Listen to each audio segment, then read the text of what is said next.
On a planet where everything was either broken or trying to kill you, Jedediah Stone's most reliable solution for both problems answered to the name RIP. On this particular mid-cycle rotation on the planet Cinder, the machine was failing on at least two of those fronts. His own stubbornness held like a bedrock anchor, but the rust was whining a war of attrition, and he was too far wedged into the guts of a malfunctioning moisture vaporator to get a good angle for a kick. "Come on, you cantankerous bucket of bolts," he muttered, his voice a muffled growl inside the grimy casing. The air tasted of hot metal and burned lubricant. His fingers, slick with hydraulic fluid, fumbled for the hydrospanner he'd just dropped. It was, of course, resting mockingly just out of reach, a glint of steel in the mechanical gloom. "The internal release needs a trip, but the actuator's buried 3 feet deep in the primary condenser coil." He couldn't see it, he couldn't feel it, he could only curse it. He grunted, contorting his arm at an angle that would make a contortionist weep. The muscles in his shoulders screamed in protest. Nothing. He exhaled, a gust of warm, stale air in the tight space. With a final metallic scrape that set his teeth on edge, he wriggled backward, extricating himself from the machine's greasy maw. He stood, his joints popping, and wiped a smear of black grease from his forehead with the back of his hand. The motion left a much larger smear in its place, an unintentional mark of his station. He turned his head and spat a stream of dark tobacco juice into the red dust, where it sizzled for a moment before disappearing. Jed looked down at the vaporator, a monument to planned obsolescence, then over at the blue healer sitting patiently beside it. The dog had been watching a dust devil spin across the barren flats, its head cocked with the intense scrutiny of a seasoned meteorologist tracking a storm front. Now its intelligent brown eyes fixed on him, one ear pricked up, the other flopped over in a look of perpetual inquiry. Jed stuck 2 fingers in his mouth and let out a short, complex bird song of whistles.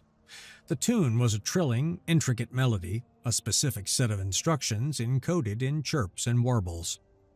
RIP, whose official designation in the Colony Registry of Providence was Vermin Control Asset 7, immediately shifted from idle observation to active duty.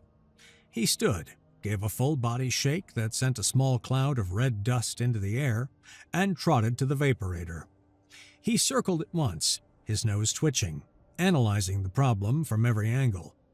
He went directly to the opening where Jed was wedged. Without hesitation, he stuck his entire head and neck into the greasy darkness, guided by a sense that blended scent, sound, and an uncanny understanding of mechanics.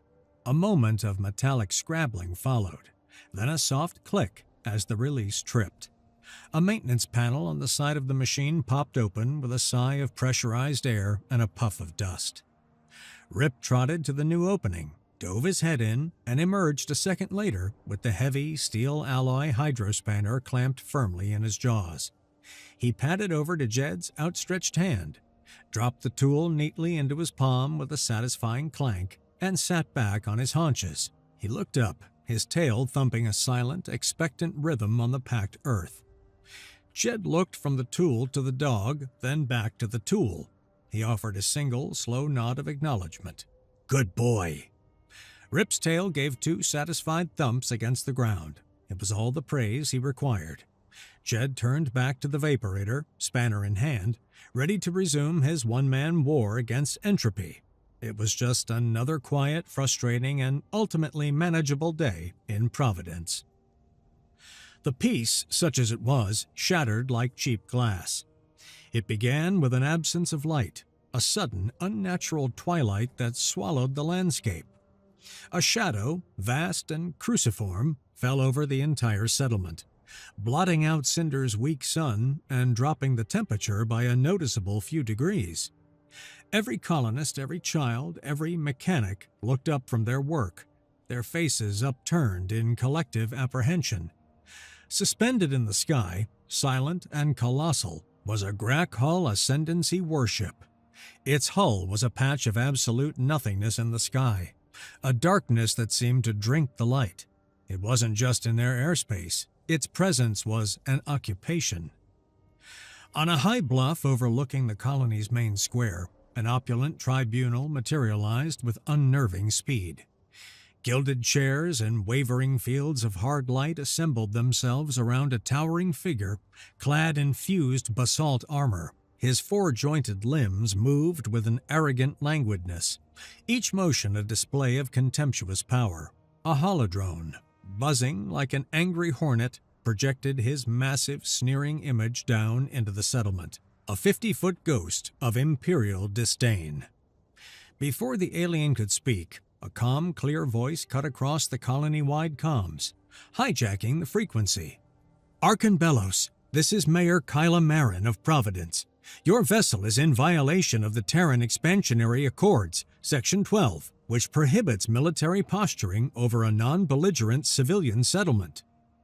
The giant hologram of Arkanbelos threw its head back and laughed. The sound was a booming, ugly avalanche of noise, full of jagged edges and dismissive cruelty that echoed off the prefab habdromes. "Your pathetic human laws are the squeaking of mice beneath the heel of a god, little mayor. You have failed to pay the tribute demanded for your squatting on our sacred hunting grounds. An example must be made." He gestured with one of his three-fingered hands. From the belly of the warship, a heavy lift-drop ship detached and descended toward the base of the bluff. It deposited a massive shielded cage with a low thud that shook the ground. A hydraulic gate groaned open. Two grackle handlers in lesser armor jabbed at the cage's occupant with long, cackling electropods. A bellow of pure, unadulterated rage ripped through the air, carrying the sharp scent of crushed flint and superheated metal. A 10-ton behemoth stormed out of the cage. It was a nightmarish fusion of a rhino, a wild boar, and an armored personnel carrier. Thick, overlapping plates of biogenic ceramic, tough as a starship's hull, covered its body. Two forward-swept tusks, each the size of a small vehicle, scraped against the ground and threw sparks. This was a Drexel, a primed war beast, deliberately goaded and unleashed just inside the perimeter fence, which the dropship's point defense cannons had slagged on its descent. It charged into the main square. Its hooves, broad as dinner plates, cracked the permacrete. It roared again, a sound that bypassed the ears and vibrated deep in the colonists' bones. People screamed and scattered, a wave of panic breaking against the unyielding fury of the beast. Automated defense turrets on the rooftops swiveled to track it, but held their fire. Everyone knew what a stray plasma bolt could do in the middle of town. Then, through the cacophony of terror, a single dry sound cut through the noise. A laugh. It was quiet, yet it carried with an utter lack of fear. Colonists turned. The grackle on the bluff paused. The Drexel, in its rampage, seemed to hesitate for a split second. Leaning against the now-repaired moisture vaporator, wiping the last of the grease from his hands with a faded rag, was Jedediah Stone. He looked at the 10-ton monster currently trying to gore a cargo container, then up at the 50-foot hologram of Arkanbelos. He slowly shook his head with the weary disappointment of a man inspecting a poorly built fence. He spat another stream of tobacco juice. He then stuck two fingers in his mouth and let out a piercing, carrying whistle that sliced through the lingering screams and the beast's angry snorts. It was a sharp, commanding sound, a clear and unambiguous summons. Every eye in the square, human and grackle, snapped to Jed. The Drexel, momentarily distracted from its destructive tantrum by the sharp sound, turned its massive head, its small, hate-filled eyes trying to locate the source of the whistle. It didn't see Jed. It saw the blur of blue and gray fur that shot past him and streaked into the square. Rip hit the permacrete at a dead run, a 40-pound cannonball of muscle and focused intent. He didn't slow. He didn't hesitate. He barked once, a sharp, challenging sound that was absurdly small compared to the Drexel's roars, yet it seized the larger creature's full attention.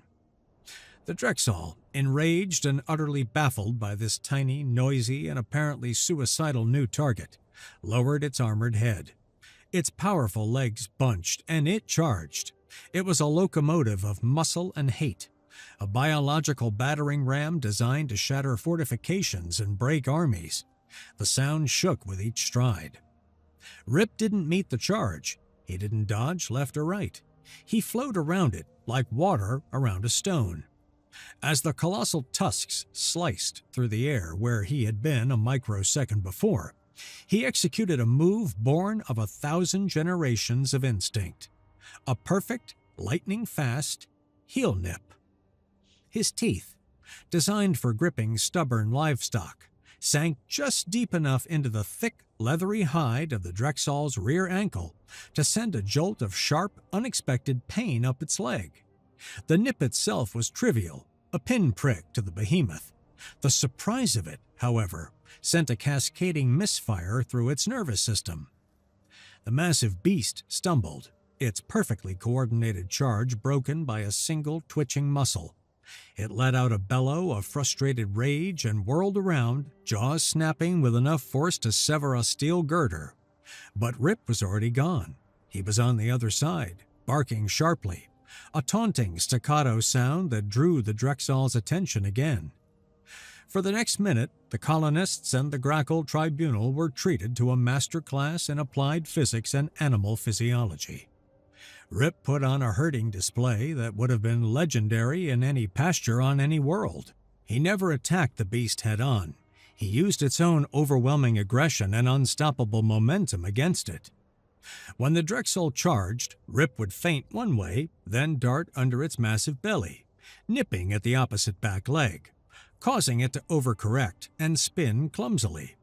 When it tried to gore him, he'd leap back, letting the tusks bury themselves in the side of a prefab building, then dash into a snap at its snout before it could pull free. He turned the Grackle's terrifying avatar of destruction into a clumsy, lumbering oaf, a 10-ton ballerina spinning in circles, trying to swat a fly with a sledgehammer. The Drexel's roars of fury slowly morphed into grunts of exertion, then into heaving pants.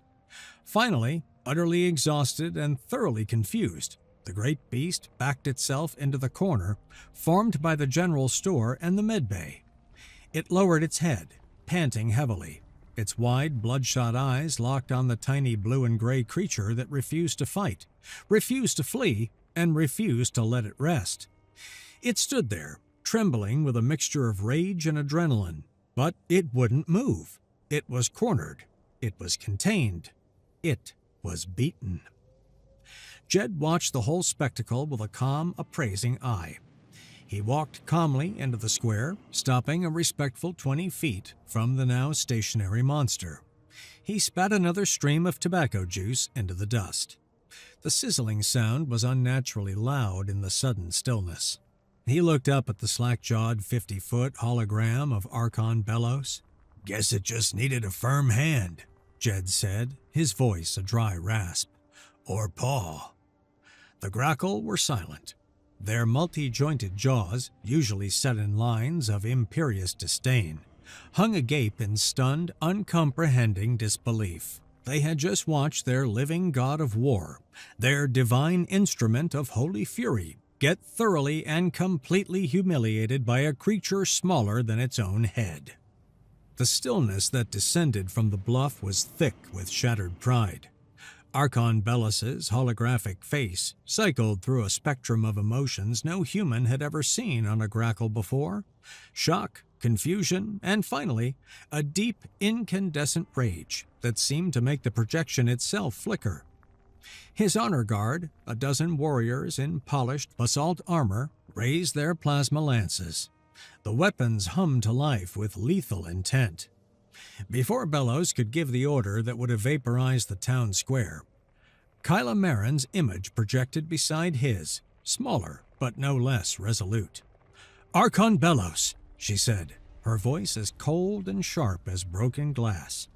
I invoke Section 7, Paragraph 4 of the Grackle Hegemony Frontier Pacification Mandate."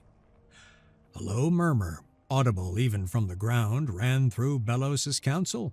Their antennae twitched in agitation. They knew their own laws. "The mandate clearly states," Kyla continued, pressing her sudden unexpected advantage, "that should a lesser species demonstrate unforeseen adaptive capabilities in the face of a divine instrument, your term for the Drexal, I believe, a trial by ordeal must be offered before summary judgment can be enacted." Bellows was visibly trapped. His own sacred ancient code, the very foundation of his authority, was being used against him by a soft-skinned primitive. To ignore it now, in front of his subordinates and the entire human colony, would be a display of weakness more profound than the one his war beast had just suffered. His fury didn't vanish, it simply changed shape, twisting his features into a cruel, knowing smile. "Very well, diplomat," he sneered, his voice dripping with venom. "A trial you shall have." His gaze, a burning pinpoint of hatred, shifted from Kyla's hologram to the man standing calmly in the square below. "We Grackle do not tame the divine instruments. We are their humble guides. This vermin," he spat the word, "pretends he can break its will? He thinks he can chain a god to a plow?" Bellows' voice rose to a thundering crescendo. "Let us see how his blasphemy fares against the untamed wild. Let the man go forth with his pest. Let us see if his tricks can master the sacred herds, or if the wild will devour him and his pathetic ambitions." He issued the ultimatum, each word a hammer blow. "Succeed," Bellows boomed, "and your disgusting little colony will be tolerated as a curious anomaly. Fail, and you will be the first to be eaten when we burn this settlement to the ground." Kyla's face went pale. The legal loophole she wielded so expertly had become a death sentence. She had saved the colony from immediate destruction, only to condemn its most capable and most infuriatingly stubborn citizen to an impossible task. She looked down at Jed, her expression a mixture of horror and apology. Jed just shrugged, seemingly unbothered by the pronouncement of his likely demise. He gave Rip's head a scratch behind the ears. "Sounds like a job," he said to no one in particular. The pest control was a vehicle in the loosest sense of the word. It was a collection of parts flying in loose formation. A beaten-up, open-topped ground skimmer Jed had cobbled together from a salvage atmospheric shuttle engine, the chassis of a pre-colony ore hauler, and enough welded plates to stop small arms fire, probably. It skimmed a few feet above the red rock of the canyons, kicking up a plume of dust as Jed guided it with a pair of heavy control yokes. Rip stood on the passenger seat, nose in the wind, ears flapping, a picture of canine bliss. Jed wasn't looking for a fight. He was looking for stock. He brought the skimmer to a halt on a high ridge overlooking a wide, dusty basin where a small herd of about 20 Drexal were grazing on the tough, scrub-like vegetation. He raised a pair of heavy electro-binoculars to his eyes, the servos whining softly as he focused. He muttered to himself, a running commentary that only Rip could hear. "Look at that big bull over there. Mean eye. Tusks are chipped, see? Fights too much. All muscle, no sense. Too much trouble." He scanned the herd. "Females are too protective of the calves. Too flighty. Don't want flighty." His gaze settled on a younger bull on the edge of the herd. It was big, but not fully grown, its biogenic plate still showing the faintest signs of youthful flexibility. "Now him," Jed grunted. "Good conformation. Wide stance. Not too aggressive, not too skittish. He'll do." He landed the pest control behind the ridge. From a stock locker, he pulled a massive spool of what looked like thin black wire. It was spun diamond filament line, a composite rated to tow a small starship. He anchored one end to a massive immovable rock outcropping that jutted from the canyon wall like a stone fang. Then he unspooled the line, laying it across a narrow pass that served as one of the few exits from the basin. His hands moved with an unhurried confidence, each knot tied, each placement considered. He returned to the skimmer and gave Rip a nod. "All right, partner, go earn your dinner. Just the young fella, bring him home." Rip leaped from the skimmer and shot down the slope into the basin. He had his target. He charged the younger bull, barking and harassing it, weaving it in and out of its clumsy attempts to stop him. The young bull, more hot-tempered than the herd leader, became enraged by this tiny, persistent pest. It forgot the herd, forgot grazing, forgot everything but the burning need to crush this infuriating little creature. It thundered after Rip, who was now leading it on a merry chase, directly towards the narrow pass. The rest of the herd watched, confused, but didn't follow. Rip sprinted through the pass and scrambled up the far wall, well clear of the trap. The bull, blinded by fury, charged straight through. It hit the diamond filament line at 40 miles per hour. The line sang with tension, a sound like the grinding of tectonic plates that vibrated through the rock itself. It didn't snap, it held. The bull's powerful front legs were swept from under it. With a bellow of shock and pain, the 10-ton beast crashed to the ground in a chaotic heap of limbs and dust. Before it could even begin to process what had happened, Jed was in the pest control, hovering directly over the other end of the line. He activated the skimmer's powerful cargo winch, hooking it to the loose end. The winch whirred, not to lift the beast, but to tighten the line with incredible force. The filament bit deep into the rock outcropping on one side and cinched the Drexel's leg hard against the canyon wall on the other, pinning it helplessly. The Drexel thrashed and roared, but it was caught. It was infuriated, terrified, but physically grounded and, most importantly, intact. Jed spat a stream of tobacco juice over the side of the skimmer. "One down," he said to Rip, who watched from his perch on the canyon wall. "Now for the hard part." The next several weeks were a grueling blur of dust, sweat, and a symphony of bruises. Jed learned quickly that Drexels were less like cattle and more like small, ornery mountains with a bad attitude. His first attempt at a corral, made from the welded-together hull plating of a wrecked freighter, lasted approximately 7 minutes. The first Drexel he and Rip managed to herd inside took one look at its confinement, let out a bellow that rattled Jed's teeth, and walked through the wall as if it were made of cardboard. It took them 2 days of tracking across the blasted plains to recapture the panicked beast, a process that involved Rip performing a series of daring herding maneuvers and Jed using the pest control to strategically create small rock slides to steer it. He adapted. He sent up scavenged survey drones, watching the herds for hours, logging their behaviors, their social structures, their migratory patterns. He wasn't just looking for animals to capture, he was selecting for temperament. He built a new corral in a natural box cannon, reinforcing the entrance with a gate made from solid bridge girders he'd salvaged from a pre-colony ruin.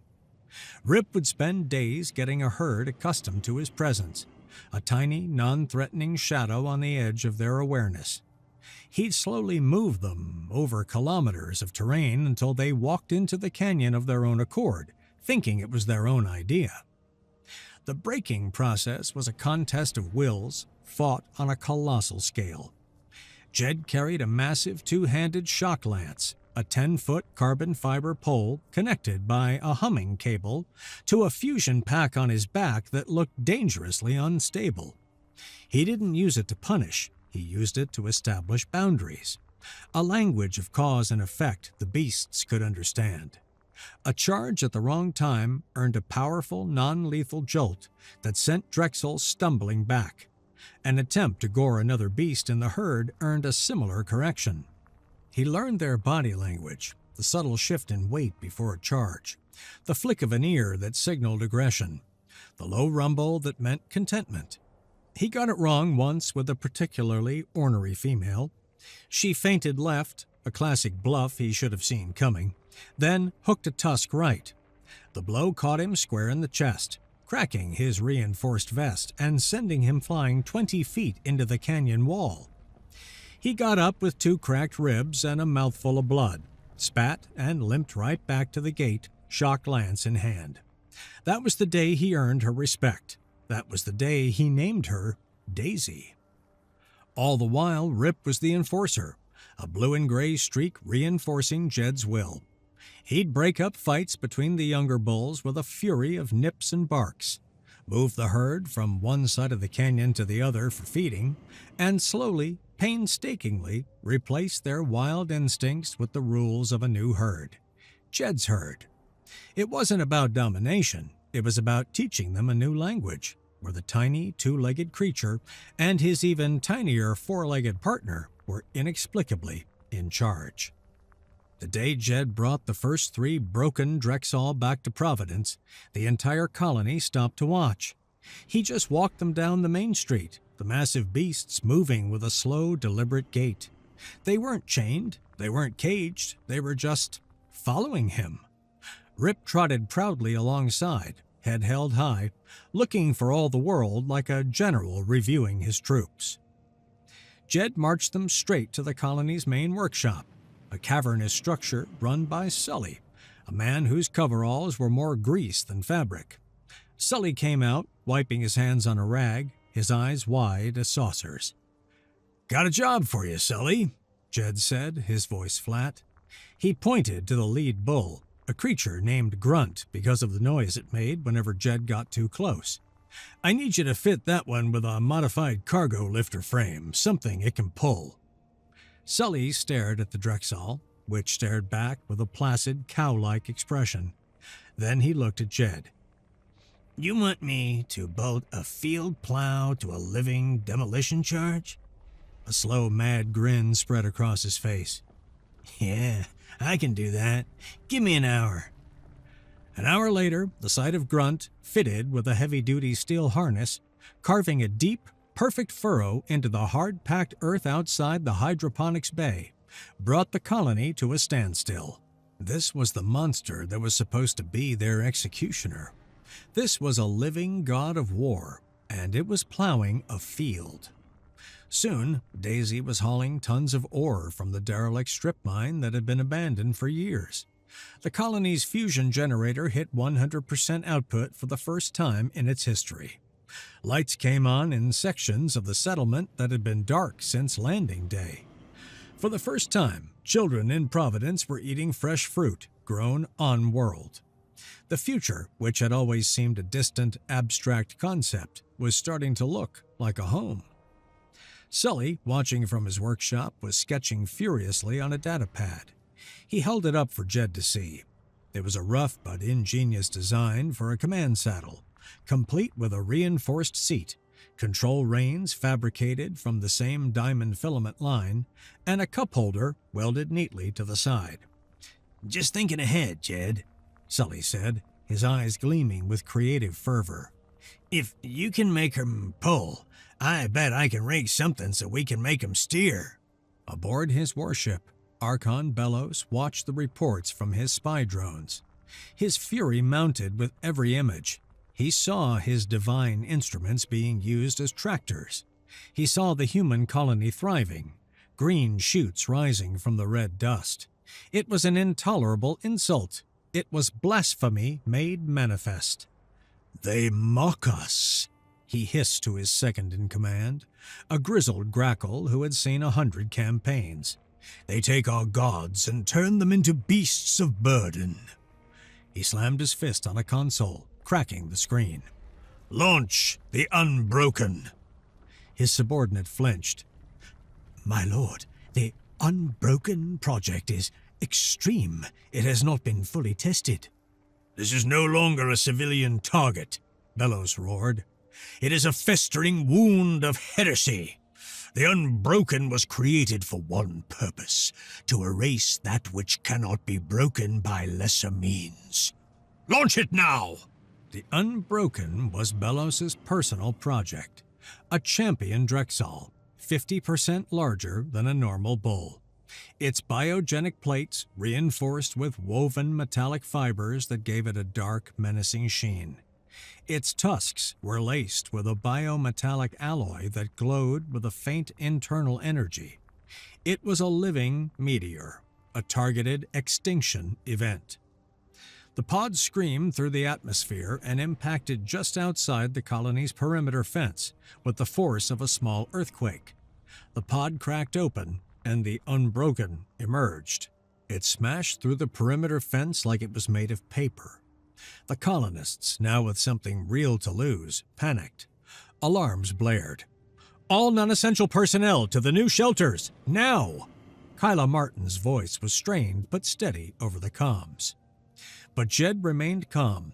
He stood in a predetermined spot, watching the monster's inexorable approach. He knelt down, gave Rip a good long scratch behind the ears, and pointed a steady finger at the approaching behemoth. "Go get him, boy," he said softly. Rip shot off like a rocket, but this beast was different. The Unbroken, guided by its augmented intelligence, initially ignored the small barking creature. It had a primary objective: destroy the colony's central generator. It calculated the most direct path and began its charge, dismissing the dog as an irrelevant variable. Rip, realizing he was being ignored, changed tactics. He didn't nip at its heels. He shot forward, a suicidal dash straight for the monster's head. He leaped, snapping his jaws just an inch from its sensitive snout. It was a profound insult, a challenge so direct and audacious that it triggered a cascade failure in the Unbroken's programming. Primal rage overrode tactical procedure. Enraged, the monster forgot its mission. Its entire being focused on obliterating the tiny creature that had dared to challenge it. It thundered after Rip, who was now leading it on a frantic chase towards the canyons. Twice, the Unbroken's augmented senses warned it of the trap, and it tried to veer away from the narrow pass. Each time, Rip had to perform another daring, close-range maneuver to pull its attention back, keeping its rage focused solely on him. He led it straight into the kill box. On a rocky ridge high above, Mags, the colony's demolitions expert, watched on her monitor. "That's a big boy. He's gonna need more than a buffing. Triggering avalanche procedure. Fire in the hole!" She slammed her palm down on a large red detonator. A series of shaped charges went off, triggering a massive rock slide that sealed the canyon entrance. A second set sealed the other end. The Unbroken was trapped. It roared, but its rage was impotent. After an hour, it slumped to the ground, whimpering, defeated not by a bigger weapon, but by a 40-pound dog's sheer audacity. For Archon Belos, this was the final, unforgivable, soul-shattering heresy. His champion, his masterpiece, defeated by a trick. Trapped by dirt and rocks. Humiliated by a pest. He stood before the main view screen of his warship, his four-jointed frame rigid. He turned to face his command staff, his eyes burning with the cold fire of a zealot. He addressed his entire fleet, his voice amplified and broadcast to every ship in the flotilla, thundering with the weight of righteous fury.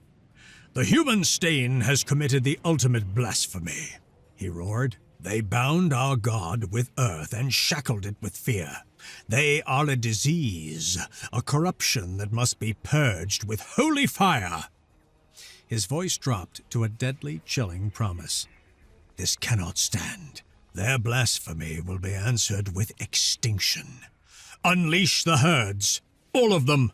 We will not guide their fury. We will let it wash over this world and cleanse it of this human filth." The order was given. On the plains and in the canyons, grappled dropships disgorged hundreds upon hundreds of war Drexel.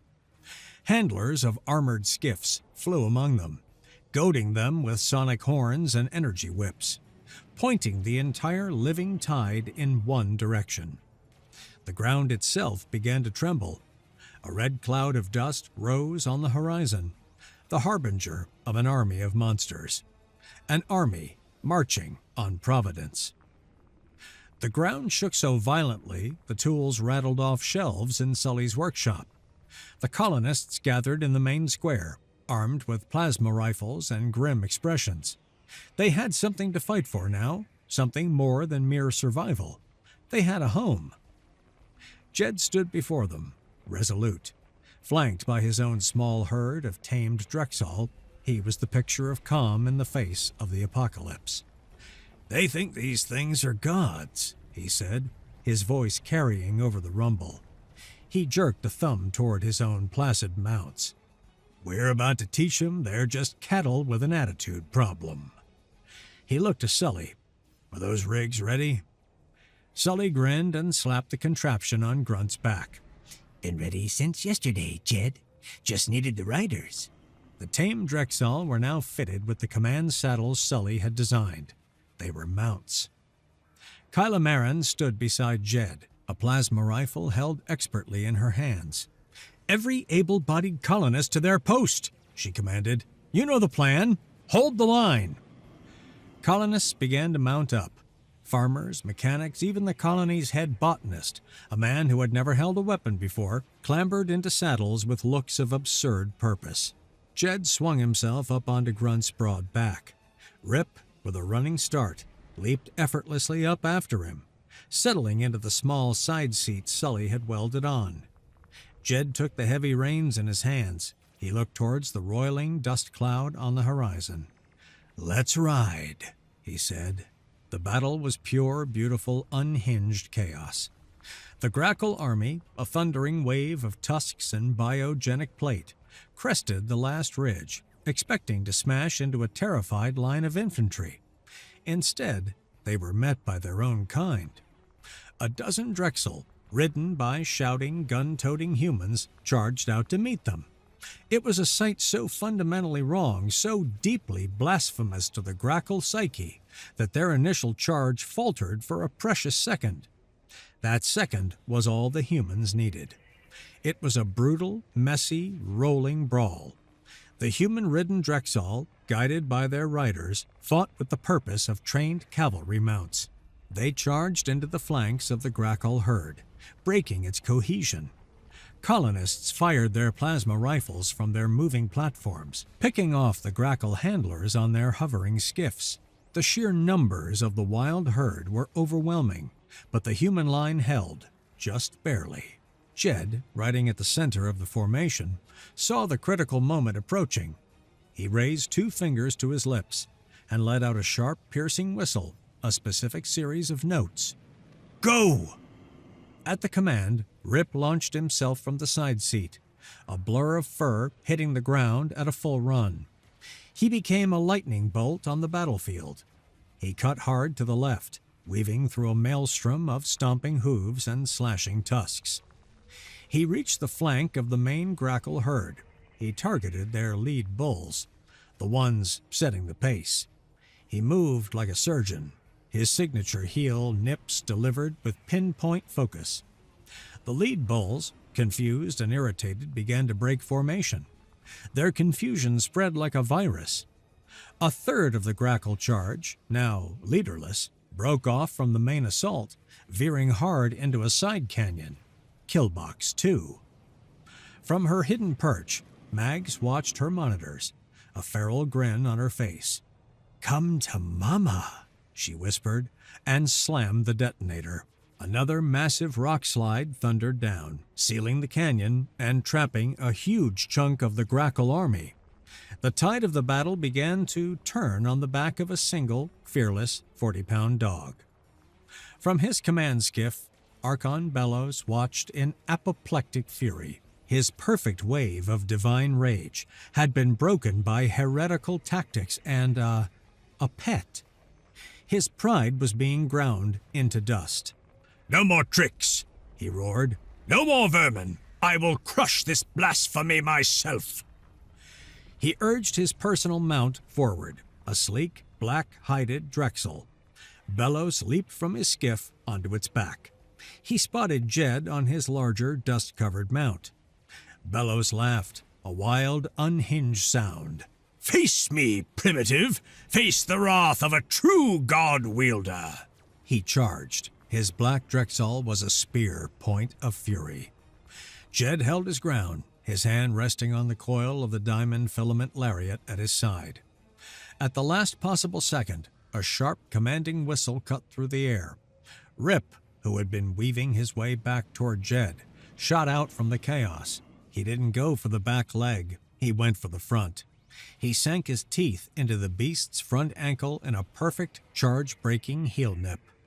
Bellows' sleek Drexel flinched. Its stride broke for a fraction of a second. That's all Jed needed. His arm was a blur.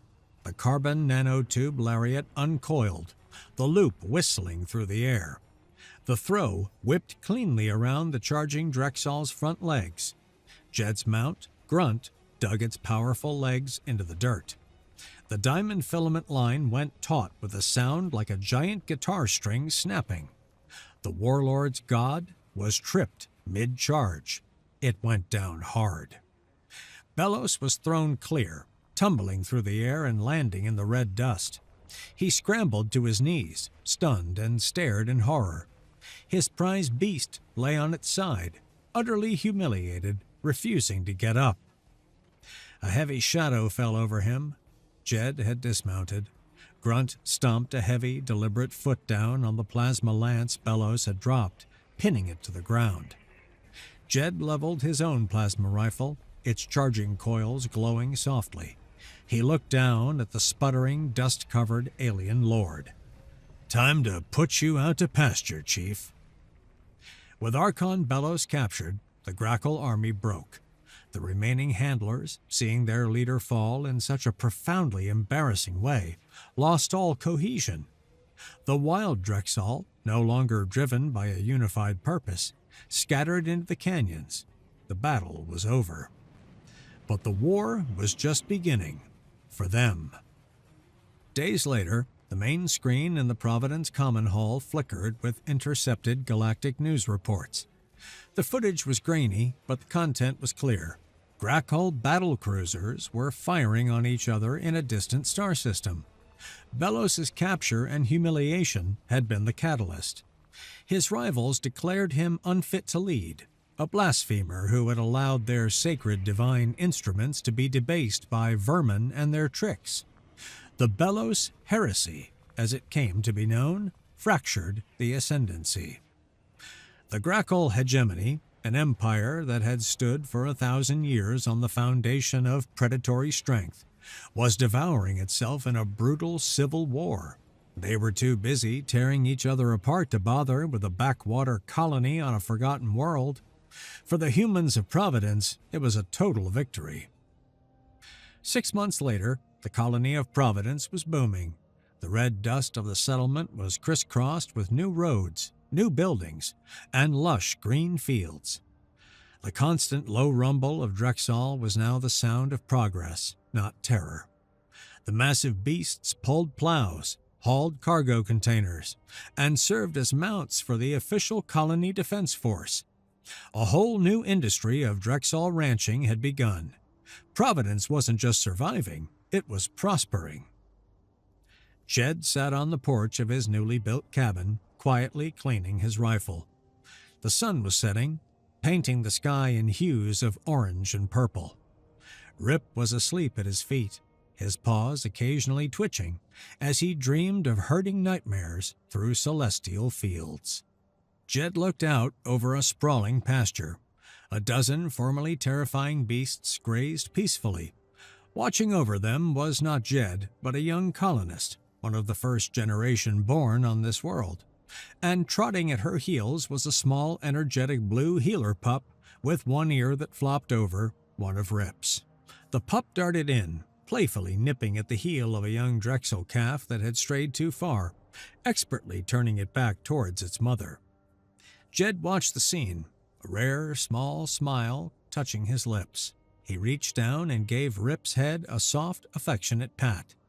The old dog stirred, looked up at him, and rested his head back on Jed's boots with a contented sigh. Jed chuckled, a low, rasping sound. Funny thing about apex predators, he said, to his dog and to the universe at large. They're just cattle once you know where to nip. The porch boards creaked behind him. He didn't turn, just watched as the lights of the expanding settlement began to flicker on in the valley below, a new constellation, defying the encroaching twilight. I used to think our greatest strength was the law, a voice said. It was Mayor Marin, holding 2 mugs of steaming coffee. She handed one to Jed, her expression no longer that of a stressed diplomat, but of a confident leader. I quoted Section 7 of their own mandate at them, thinking my cleverness with their rules would save us. Feels like a lifetime ago. Rules are for people who agree on what the universe is supposed to look like, Jed grunted, taking a sip. They thought it was a hunting ground, and we decided it was a ranch. Sully lumbered up the steps, wiping grease from his hands on a rag that had long since given up the fight. Speaking of which, Kyla, the new geothermal drill rig is ready. Daisy's grand calf is strong enough to haul it out to the western ridge tomorrow. We should be on independent power grid-wide by the end of the month. He grinned, a flash of white in a grimy face. Never thought I'd say this, but thank the stars for 10-ton tractors with a bad attitude. Kyla laughed, a real unburdened sound that carried in the crisp evening air. She looked from Jed's quiet confidence to Sully's boundless ingenuity, then down at the town below. The old perimeter fence, once a pathetic line against a hostile universe, was gone. In its place were wide, illuminated boulevards, fields glowing green under hydroponic lamps, and the deep, rumbling snores of domesticated monsters sleeping soundly in their paddocks. They had faced extinction and had turned it into an industrial revolution. Jed watched the young pup herd the calf, a perfect mirror of the partnership at his feet. He reached down, and Rip, without opening his eyes, thumped his tail twice against the worn wood. It was all the acknowledgement they ever needed. The Grackle had sent their god of war, a creature of pure destructive force, to shatter a fledgling human colony. They saw an instrument of terror, a biological sledgehammer to crush the weak. That was their mistake. They had forgotten, or perhaps never known, the one fundamental truth about humanity. In a universe full of claws, fangs, and armor plating, humanity's greatest weapon had never been its own strength. It was its unparalleled, indomitable, and utterly insane ability to look at the most terrifying monster on the horizon, laugh, and see not a god to be feared, but a partner to be earned. And as the twin moons of Cinder rose over the mountains, the lights of Providence didn't just hold back the darkness. They blazed, a testament written in light and life across the face of a conquered world, that a human with a good dog is an apex predator all their own.